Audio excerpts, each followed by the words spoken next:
Welcome to 31 Days of Horror with me, Aaron, as your guide through 31 horror films in 31 days. And we got day 15, halfway. This is the halfway mark. Wow. Kinda, I guess. 15.5, right? We gotta do halfway. So right under halfway. Day 15 is gonna be Them, the TV series Them. I'm doing season 2. I was told that I could watch season 2 without watching season 1, which is kind of true, which is overall true. I wasn't lost or anything, but it'd probably been nice to have a little bit of season 1. And I skipped season 1 because I just heard it wasn't that great, but season 2 is great, so that's why. Just season 2 for now. Them is a part of Amazon Prime. That's where you can find it. Them, The Scare. Season 2 is called The Scare.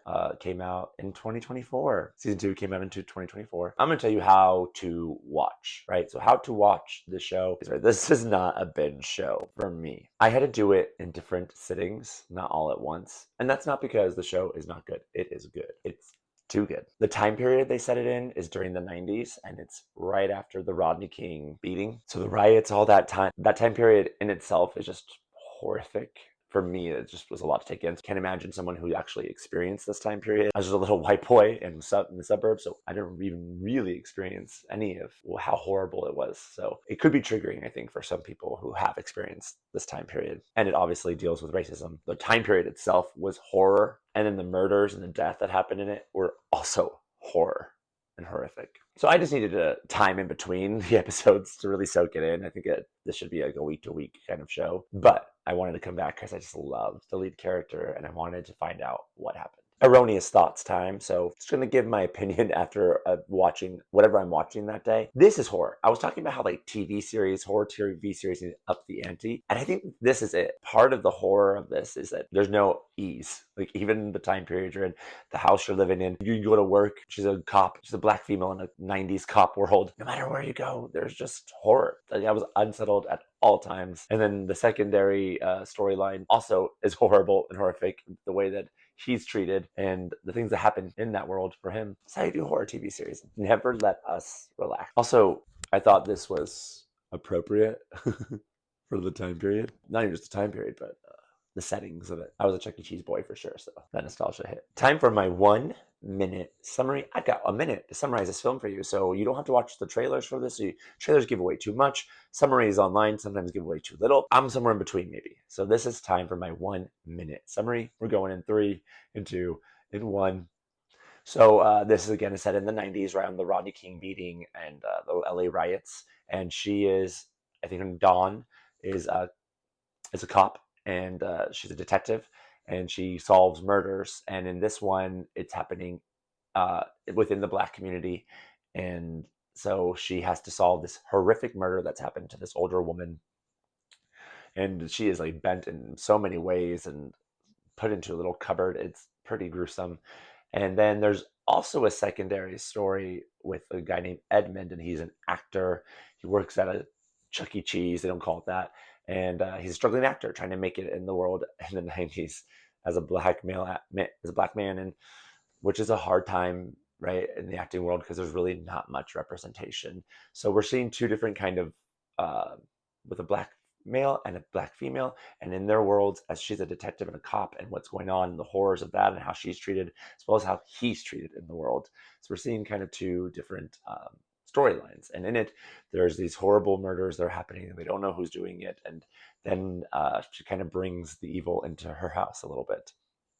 Oh my gosh, so I went all the way over, but that was a good summary. I think that's one of my better summaries.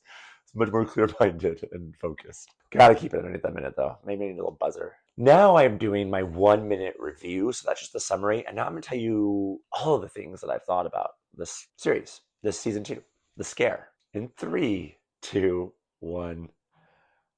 Oh my goodness, loved this series, this season, The Scare. I was glued, but had to peel myself away because it was just too horrific. There were just too many horrors happening, and I just got really angry a lot of the time, and also really scared at the same time. And the actors, oh my gosh, Deborah, I'm gonna murder your last name, sorry, but the lady, Deborah Irinde, I'm gonna say it. She plays the detective Dawn, and then the actor who plays Edmund.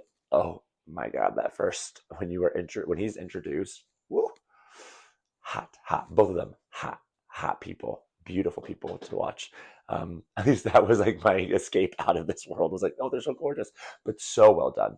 Pam Grier's in it too. She plays she plays Dawn's mother, and yeah, this is just a great series about being oppressed and oppression, as well as horror and being horrified, and the things you have to take with you and consume you in your past and your family and all of that over a minute. So Erin's experience is just how I experience this horror. I think our experiences kind of dictate how we feel about a film, right? If we don't have a good experience with how we're watching it, it's going to affect how we see this.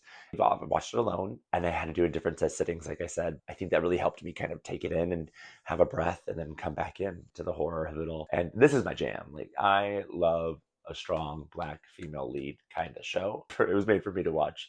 And then I love horror. So you put those things together, I'm in. I was hooked, but sometimes I just need to get off the hook a little bit and then come back on the hook. Erin's category. So I'm going to give you a category for this, like just 4 or 5 categories that might help you understand what else is in this film. Not genres, I'm not putting this in a genre, just things I noticed in the film, and just one word of category. Here we go. So it's set in the 90s.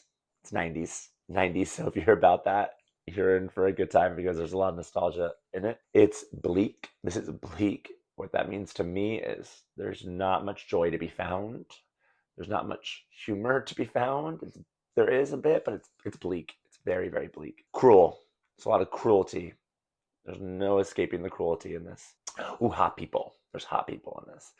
There's hot people. So if you're into that. And it's a terror. It's terrifying. All of it. All of these things, besides the hot people. So 90s, bleak, cruel, hot, terrifying. Stab again. Would I stab this again? Would I watch season 2, The Scare, again? And I wouldn't. No, I don't need to rewatch it. I'm not going to go back into it, but I'm ready for season 3. I can't wait for the next anthology. So it's an anthology. Each season's kind of its own story. So I can't wait to see what these creators want to do in season 3. And it made me want to go back and watch season 1. And I started it. I got to like episode 2, and I just couldn't get into it. And maybe it's just because I needed a break. It's set in the 50s. So what a different time to deal with the racism as well as horror on top of it. So I needed a break. So maybe I'll go back and watch season 1. So that's them, The Scare. Let me know in the comments what you thought about anything, about them, but also maybe there's a horror you want me to watch. Is there another TV series that you think I would enjoy? Happy Halloween.